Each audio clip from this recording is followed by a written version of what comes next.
Enfin tous égaux, tous concernés par les mêmes trompes d'eau.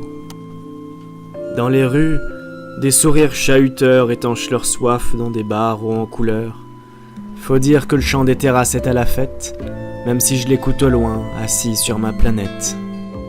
C'est vrai que j'ai l'air d'un con tout seul sur ma chaise, avec les éclats de souvenirs qui se reflètent sur mon verre.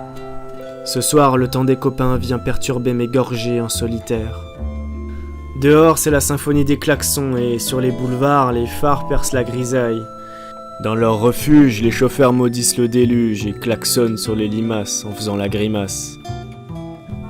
Et nous, dans le marécage, on grelotte comme des proies gluantes, des algues collées au crâne, la mine moite et luisante. On a froid, puis très vite chaud arrivé dans les couloirs du métro. En un rien de temps, on se retrouve au milieu d'un courant de gens qui claquent contre les courants d'air, et notre politesse se fait bousculer par une masse à la masse. Dans les rames, on se jauge, on s'observe, on s'inspire, on se jalouse aussi, on se compare, on s'expire. On se ferme à la vie par une insolite courtoisie. Comme d'habitude, les téléphones tuent le temps des stations, tandis que certains relativisent en écoutant les tirades des malchanceux. On se donne des coups, on se casse les reins, on se rince l'œil. La vue castrée par le quotidien. Les rêves d'enfants tapis dans le cachot de nos pupilles.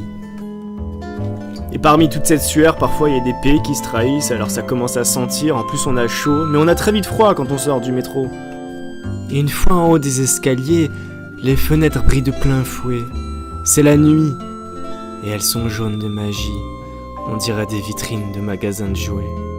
J'aimerais y blottir ma solitude sous les toits de la bourgeoisie, dans le silence féerique du beau Paris.